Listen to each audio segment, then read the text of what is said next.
So just stepping back a little to Ian's to Lifeline, what were do you say were your highlights in terms of how it shaped you and your way forward?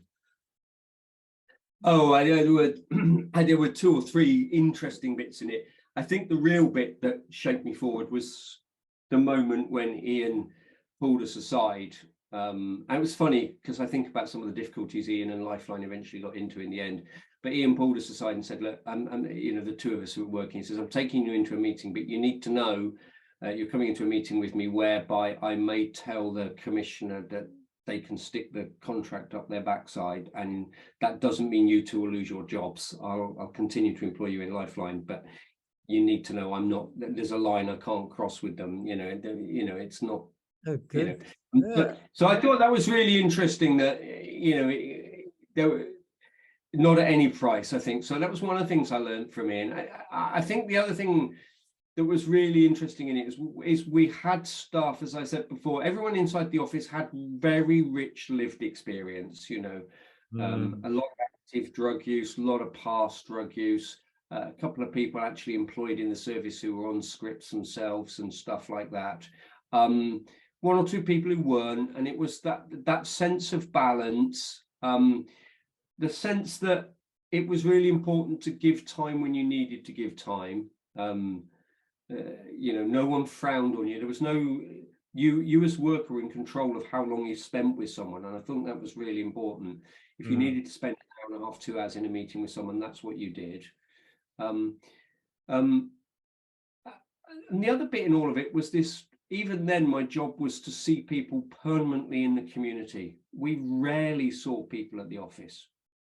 Yes, the office was people to come to who weren't safe to be seen at home. It was our job to work with people where they were at. These days, organisations would really struggle with some of the stuff that we did. We didn't have mobile phones checking in and out and all of that in quite the same way. I do remember getting my first mobile phone in that job, and it was like a bloody brick. But the deal was that you essentially, you told everyone where you were going for the day, and then you rung in at 5, 6 o'clock 7 o'clock when you got home, and told someone you were safe and you got home for the night, But actually, if you'd have been, if something had happened to you at 9:15 in the morning, no one was looking for you until 6:30 the following, the evening. It was. That was very much like Dave Watkins at Wakada. He was a community support worker, and so his job was to go out in the community, do everything that he could for people that would help them with their recovery. So it was trying to get a roof over their heads, or get them to a doctor, or clear their debts, or go to court with them. He'd do all of that. And what it taught me was that there's very little risk, even when you have to have difficult conversations. And I did have to have difficult social work conversations with people. There's very, very little risk if you've built the relationship with people. Again, coming back to this business about it being genuine and honest. But actually, if you're trying to provide a service that's offering just more than a piss and test for a script, then you're removing the element of confrontation. I mean, I did for Ian. I had plenty of people I worked for Lifeline who I was also the key worker for script holding, because it was a specialist young person's role I was doing. But that wasn't all I did with people. So it wasn't the conversation that you held over them. If you only have a conversation with people about, here's the script, here's the rules, you've got to stick to it. If you break the rule, then I'm going to take this one bit of service away I'm offering you. It becomes really, and so you learn that actually. So yeah, I learned a few things from it. It was just very interesting, really rich experience. Yes. Yeah, no, I can well. It's a really solid platform, really. And it told me the value of the last thing, of course, it told me, and it reaffirmed for me my belief that the value that really the stuff that makes a difference in people's life is probably beyond that treatment phase. And the role of the third sector and people with peered and shared lived experience was already cemented then for me.